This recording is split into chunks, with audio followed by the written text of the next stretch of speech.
Halo semua, karena masih banyak teman-teman Kristen yang memberikan komentar bahwa tidak pantas menggunakan kata dewa untuk menggantikan kata Allah dan memberikan saya referensi penjelasan dari Pak Bambang Nursena, jadi saya buatkan video ini. Intinya, saya mengerti keberatan teman-teman tentang penggunaan kata dewa. Yang pertama adalah konotasi, dewa adalah berhala. Yang kedua adalah sejarah yang dijelaskan oleh Pak Bambang Nursena. Jadi pada video ini, saya akan menjelaskan dua hal. Yang pertama, saya akan menjelaskan apa perbedaan pemikiran saya dengan pemikiran Pak Bambang Nursena. Yang kedua, saya akan membuktikan kepantasan penggunaan kata dewa dengan menggunakan Alkitab terjemahan Lai. Oke, kita langsung mulai aja ya.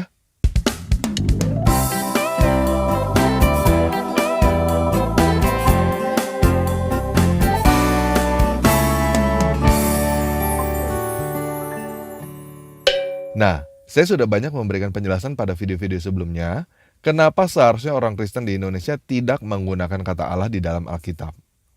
Jadi pada video ini, saya tidak akan menjelaskan ulang apa yang sudah saya jelaskan pada video-video sebelumnya. Teman-teman yang ingin mengetahui penjelasan saya sebelumnya, silakan lihat di playlist pendalaman Alkitab yang ada di channel Tanpa Ragi. Oke? Jadi saya langsung aja ke penjelasan Pak Bambang Nursena. Inti yang dijelaskan oleh Pak Bambang Nursena adalah kata Allah sudah digunakan oleh bangsa Arab sejak zaman dahulu, jauh sebelum kelahiran Muhammad. Sampai pada titik ini, saya 100% setuju dengan Pak Bambang Nursena. Jadi saya sama sekali tidak membantah penjelasan Pak Bambang Nursena. Namun perbedaan antara saya dengan Pak Bambang Nursena adalah sudut pandang. Maksud saya begini, pada pernyataan ini ada dua kata kunci. Yang pertama adalah Arab, yang kedua adalah zaman dulu. Nah, yang pertama kita bukan bangsa Arab kan? Yang kedua kita bukan hidup di zaman dulu kan? Kita bangsa Indonesia yang hidup di zaman now. Jadi perbedaan antara saya dengan Pak Bambang Nursena adalah perbedaan sudut pandang apa yang harus kita lakukan sebagai bangsa Indonesia yang hidup di zaman now. Nah, untuk lebih menjelaskan bagaimana situasi dan kondisi yang sebenarnya, saya mau menggunakan ilustrasi Aqua. Mohon maaf bila merek Aqua saya jadikan ilustrasi. Saya bukan mengiklankan atau menjatuhkan merek Aqua. Tetapi saya terpaksa menggunakan merek Aqua sebagai ilustrasi karena saya tidak menemukan ilustrasi yang lebih tepat. Jadi begini, sejak zaman dulu di negara barat, kata aqua sudah digunakan secara generik dengan arti water, air. Jauh sebelum adanya air minum dalam kemasan dengan merek Aqua di Indonesia. Namun, pada tahun 1973, kata aqua dipatenkan menjadi merek di Indonesia. Anggaplah kita sudah jualan air minum dalam kemasan sejak zaman dahulu kala dengan merek Banyu ke seluruh dunia. Dan sejak zaman dulu, kita sudah berkata bahwa jangan minum aqua lain selain Banyu. Aqua lain tidak aman untuk diminum. Jauh sebelum kata aqua dipatenkan menjadi merek pada tahun 1973 di Indonesia. Nah, pertanyaannya, apa yang harus kita lakukan dengan kenyataan bahwa aqua sudah dipatenkan menjadi merek? Pak Bambang Nursena dan mayoritas petinggi Kristen lainnya, termasuk Lai, memilih untuk berusaha mengembalikan merek dagang kembali menjadi kata generik.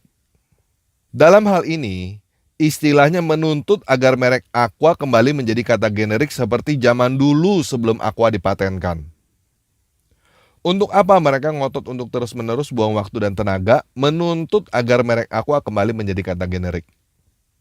Satu-satunya alasan untuk memperjuangkan agar merek Aqua kembali menjadi generik adalah karena mereka mau mempertahankan slogan jangan minum aqua lain selain Banyu, aqua lain tidak aman untuk diminum, yang sudah dipakai jauh sebelum aqua dijadikan merek.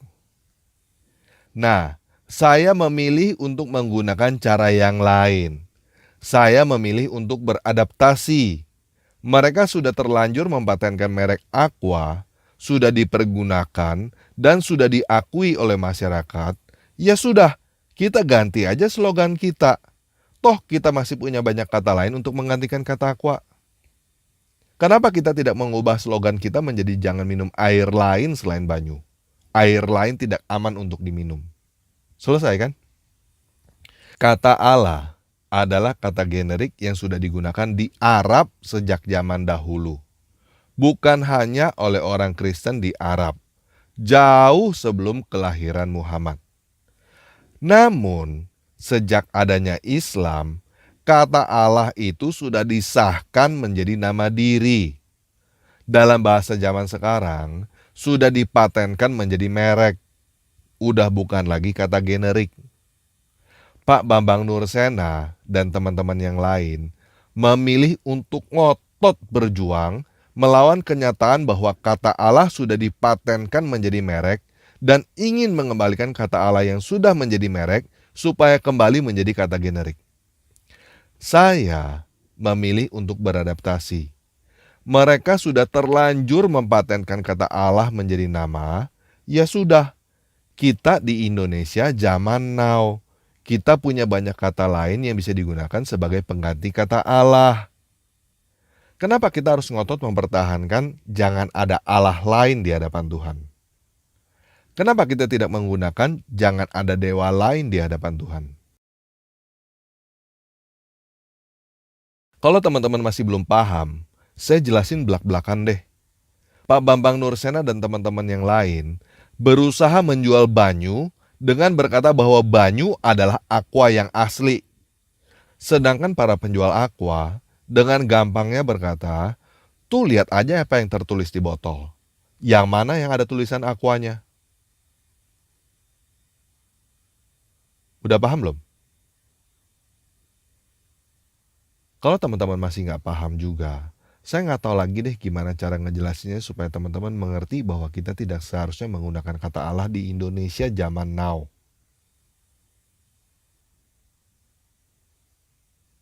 Nah, pada video-video sebelumnya, saya sudah menjelaskan kenapa menggunakan kata dewa atau dewata berdasarkan arti dari Kamus Besar Bahasa Indonesia.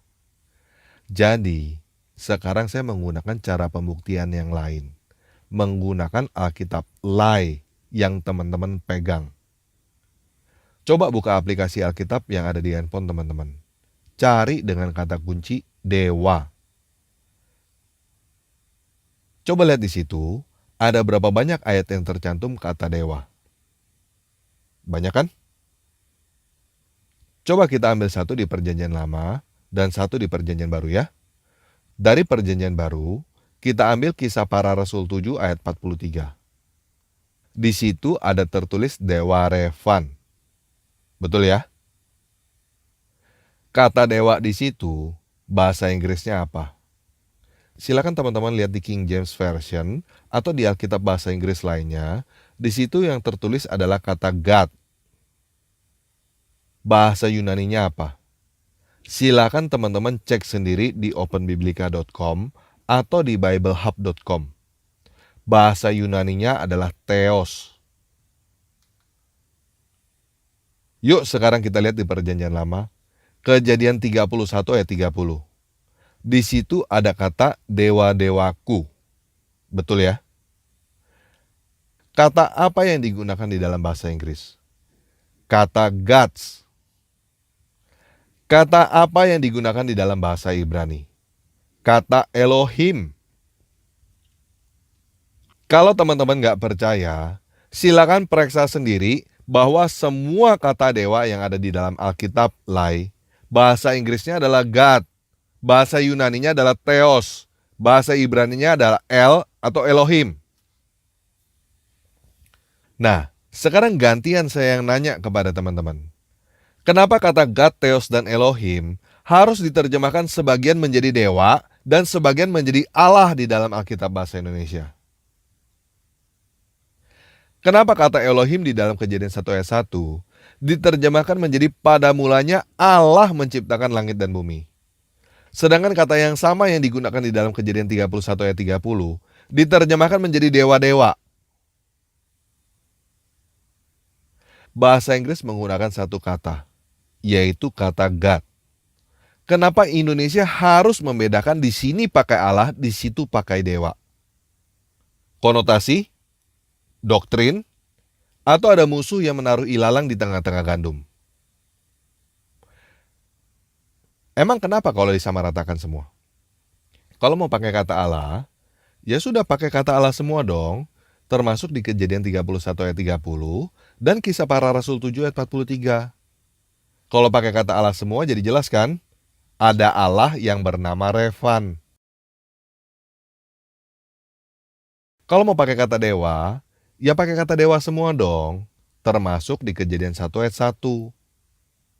Emang kenapa kalau Kejadian 1 ayat 1 diterjemahkan, pada mulanya dewata menciptakan langit dan bumi?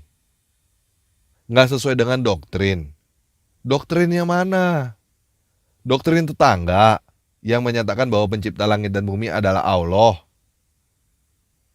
Kenapa harus menerjemahkan Alkitab sesuai dengan doktrin tetangga? Mau alasan apa lagi? Konotasi.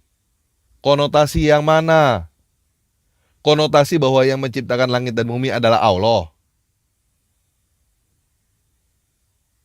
Faktanya, kata yang dipergunakan di dalam bahasa Ibrani Elohim dan Yunani Theos diterjemahkan ke dalam bahasa Inggris dengan satu kata, yaitu God. Diterjemahkan ke dalam bahasa Indonesia menjadi dua kata, yaitu Allah dan Dewa. Kalau yang bagus-bagus diterjemahkan menjadi Allah. Kalau yang jelek-jelek diterjemahkan menjadi Dewa. Dan hal ini sudah terjadi beratus-ratus tahun di Indonesia. Sehingga konotasinya dewa itu berhala, sedangkan Allah bukan berhala. Kenyataannya Allah juga berhala, guys. Yuk kita baca 1 Tawarik 16 ayat 26. Sebab segala Allah bangsa-bangsa adalah berhala. Jelas ya? Konotasi adalah konotasi. Konotasi itu bukan kebenaran, guys. Teman-teman mau percaya pada konotasi atau mau percaya pada kebenaran? Kalau saya sih mau percaya pada kebenaran, bukan mau percaya pada konotasi. Nah, jadi kenapa Alkitab Lai menerjemahkan sebagian menjadi Allah, sebagian menjadi dewa? Silakan tanyakan kepada Lai. Mereka yang menerjemahkan, seharusnya mereka punya jawaban kenapa mereka melakukan itu. Saya tidak pantas untuk menjelaskan, karena saya bukan yang menerjemahkan. Saya bukan Lai. Dan buat teman-teman yang masih mau berkata kepada saya bahwa kata dewa tidak pantas untuk dipergunakan di dalam Alkitab, silakan teman-teman jawab pertanyaan saya. Kenapa Alkitab Bahasa Indonesia harus menerjemahkan sebagian menjadi Allah, sebagian menjadi dewa? Oke? Nah, kalau teman-teman mau bertanya tentang alternatif terjemahan di luar Lai yang sudah tidak menggunakan kata Allah, setahu saya ada terjemahan IMB dan ILT. Tetapi sampai sekarang saya masih belum menemukan ada yang menjual Alkitab terjemahan IMB. Saya nggak tahu mereka masih ada apa nggak. Tetapi ILT masih ada. Teman-teman bisa download secara gratis Alkitab terjemahan ILT di dalam aplikasi handphone, atau teman-teman bisa beli versi cetaknya di link yang ada di bawah video ini. Nah, kenapa saya tidak menyarankan Alkitab terjemahan tanpa ragi yang saya terjemahkan sendiri? Yang pertama, Alkitab tanpa ragi belum selesai. Baru Matius. Untuk menerjemahkan keseluruhan isi Alkitab, kalau saya kerjakan semuanya sendiri, saya perkirakan saya butuh waktu 5 tahun. Tidak mengerjakan apapun yang lain selain menerjemahkan Alkitab. Termasuk tidak membuat video di channel Tanpa Ragi ini. Saya membuat video di channel Tanpa Ragi sehingga tidak ada waktu untuk menerjemahkan Alkitab. Jadi, saya harus hire penerjemah Alkitab. Dan pada saat ini, untuk hire penerjemah Alkitab, saya belum mampu. Paham ya? Yang kedua, Alkitab Tanpa Ragi bukan Alkitab untuk orang awam. Orang awam akan susah untuk membacanya. Karena Alkitab Tanpa Ragi sangat literal. Alkitab tanpa ragi adalah untuk orang-orang yang mau meneliti Alkitab hingga bahasa aslinya kata per kata. Jadi untuk teman-teman yang sudah tidak ingin menggunakan kata Allah di dalam Alkitab, saya menyarankan terjemahan ILT. Nah, saya tahu pasti masih banyak yang mau tanya, apakah masalah kata Allah ini penting untuk kita orang Kristen? Saya mau jawab, tergantung kita lihat dari sudut pandang yang mana.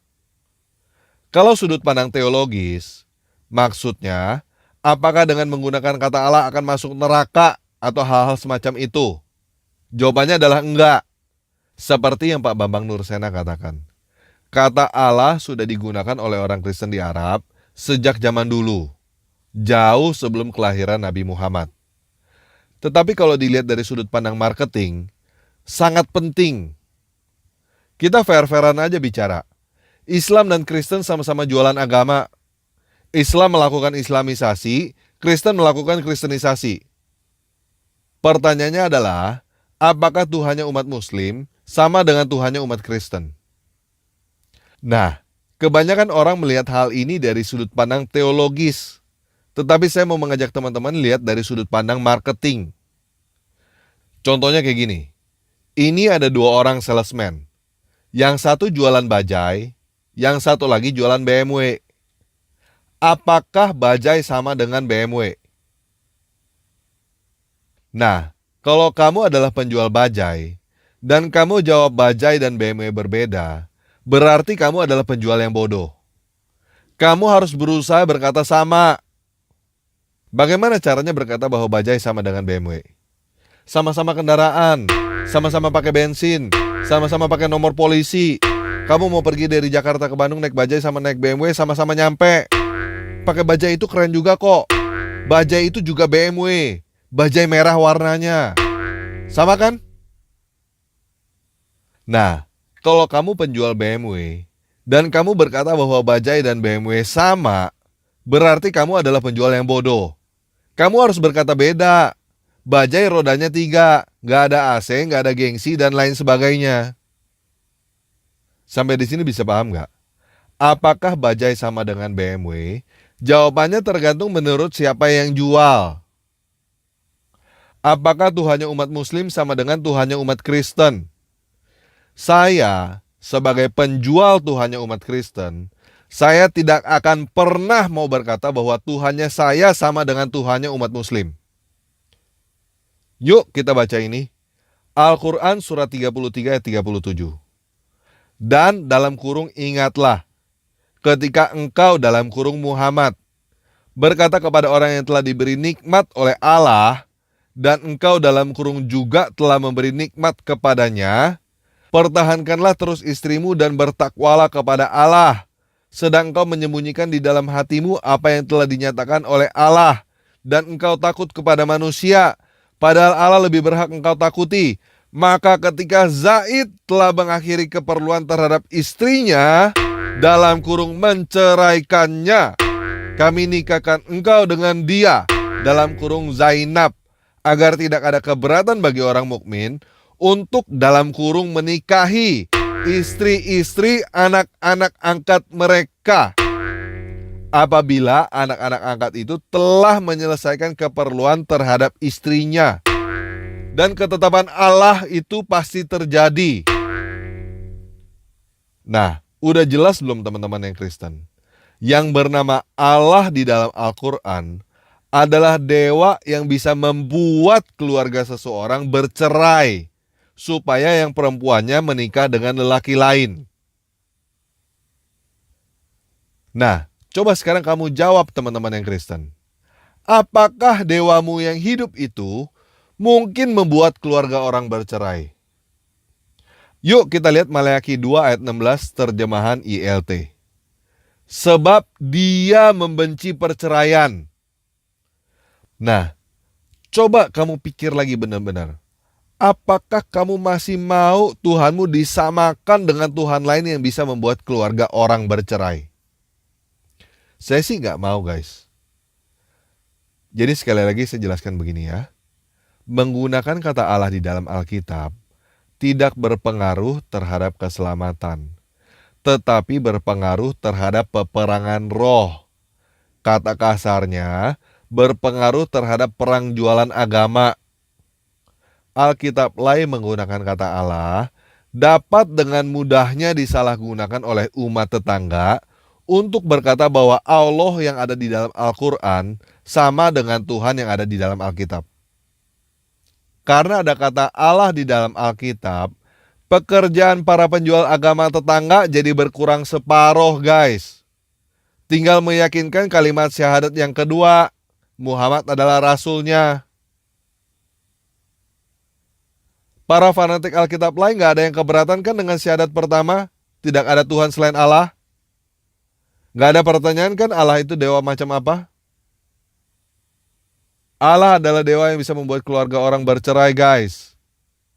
Allah adalah dewa yang bisa menyuruh orang untuk memancung batang lehermu yang Kristen dalam kurung di medan perang. Dan kamu masih mau meninggikan nama Allah? Masih mau tiap minggu nyanyi-nyanyi Allah Maha Besar di gereja?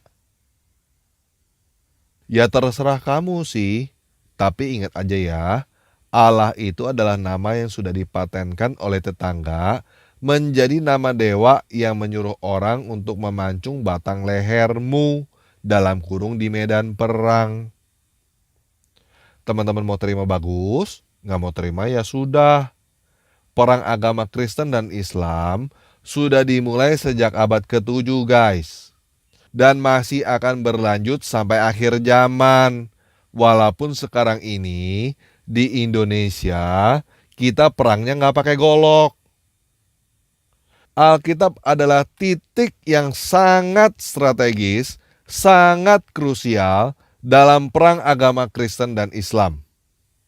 Menurut saya, kata Allah yang ada di dalam Alkitab adalah jerat yang ditaruh oleh musuh dan harus segera dibuang. Silakan teman-teman baca statistik negara-negara di dunia. Negara mana yang Alkitabnya menggunakan kata Allah tidak menjadi negara dengan mayoritas Muslim? Setahu saya nggak ada, guys. Kata Allah yang ada di dalam Alkitab bahasa Indonesia adalah jerat yang ditaruh oleh musuh selama berabad-abad dan harus segera dibuang. Oke, sekian video kali ini. Yesus Kristus penguasa kita memberkati.